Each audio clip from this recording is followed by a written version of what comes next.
যে নরসিংদী হচ্ছে আমাদের প্রাণের শহর এবং আমরা যেখানেই যাই না কেন আমাদের প্রাণ কিন্তু নরসিংদীতে পড়ে থাকে। এই বাজারে আমরা এসেছি আজকে বণিক সমিতি একদিনের নোটিশে এই ইফতার মাহফিলে। আপনারা দেখেছেন এখানে মানুষের ঝড় নেমেছে। আমি যে কথাটি বলবো অত্যন্ত সংক্ষেপে, সেটি হচ্ছে এই যে আমি বিশ্বাস করি সারা বিশ্বে বাংলাদেশ হচ্ছে এমন একটি অনন্য উদাহরণ যেখানে সকল ধর্ম জাতি নির্বিশেষে মানুষ পাশাপাশি একে অপরের সঙ্গে বসবাস করে এবং সুখে শান্তিতে তারা দিন কাটায়। এই বিশ্বাস আমার আছে যে বাংলাদেশের এই যে অনন্য উদাহরণ, আমরা মানুষে ভেদাভেদ করি না, আমরা পাশাপাশি এখানে বসবাস করি। এবং নরসিংদী বাজার আপনারা জানেন এমন একটি স্থান যেখানে ভিন্ন ধর্মাবলম্বী মানুষ এখানে পাশাপাশি তারা ব্যবসা বাণিজ্য করে, তারা জীবনযাপন করে এবং এখানে শান্তি একটি উদাহরণ হিসাবে তারা এখানে নরসিংদীতে তারা যদি আমি বলবো ইসলাম ধর্মের যে শিক্ষা, সেই শিক্ষা হচ্ছে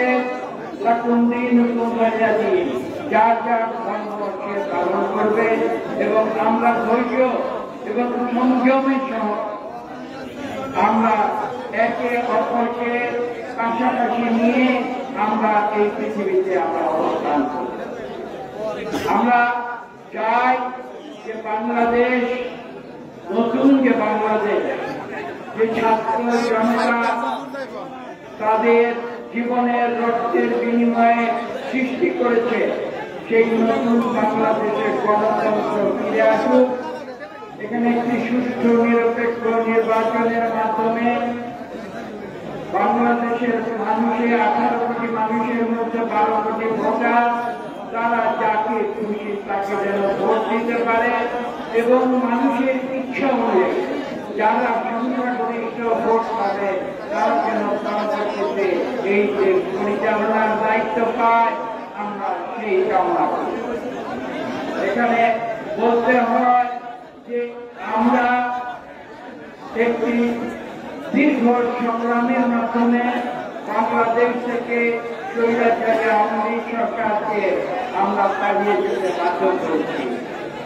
বাংলাদেশের গণতন্ত্রকামী যে দলগুলো রয়েছে তারা সবাই মিলে ঐক্যবদ্ধ হয়ে তারা আন্দোলন করেছে দীর্ঘ 1.5 দশক ধরে এবং তার চূড়ান্ত পর্যায়ে ছাত্র জনতা রাজপথে নেমে এসেছিল।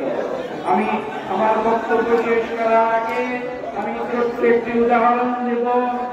এই নরসিংদীতে 19শে জুলাই 2024 সাল সেদিন এখানে কারা নরসিংদী জেল ভেঙে এখানে অন্যায় ভাবে যাদেরকে এই জেলে আবদ্ধ করে রাখা হয়েছিল তাদের মুক্ত করেছিল ছাত্র জনতা এবং সেখানে তারা জীবন দিয়েছিল, রক্ত দিয়ে তারা বাংলাদেশে মানুষের অধিকার প্রতিষ্ঠা করেছিল। আমি সেদিন আমেরিকার যুক্তরাষ্ট্রের স্টেট ডিপার্টমেন্টের সঙ্গে আমি বাদানুবাদ করেছিলাম। আমি তাদের বলেছিলাম যে আমি হয়তো একটি বড় কথা বলবো, কিন্তু কথাটি একদিন ইতিহাসে প্রমাণিত হবে যে বড় কথা নয়। আমরা 1787 সালে ফ্রান্সে যে প্যাসিফিক কারাগার ভাঙার ইতিহাস করেছি, 19শে জুলাই 2024 সাল বাংলাদেশের নরসিংদী শহরে সেই ইতিহাসের পুনরাবৃত্তি ঘটিয়েছে এবং আমি সেই 19শে জুলাই বলেছিলাম যে বাংলাদেশে কোন স্বৈরাচার থাকতে পারবে এবং আপনারা দেখেছেন পরবর্তীতে মাত্র 2 সপ্তাহের ব্যবধানে 5ই জুলাই এখান থেকে স্বৈরাচার পালিয়ে যেতে পারবে। মানুষের যে অধিকার সেই অধিকারের চেয়ে বড় কোনো অধিকার পৃথিবীতে নাই। আমরা মানুষ হিসেবে মানুষের অধিকার নিয়ে, অর্থনৈতিক, সামাজিক এবং রাজনৈতিক অধিকার নিয়ে আমরা পৃথিবীতে মাথা উঁচু করে বাস করতে চাই। পৃথিবীর মানুষ দেখুক যে বাংলাদেশের মানুষ গণতন্ত্র আনতে চায়।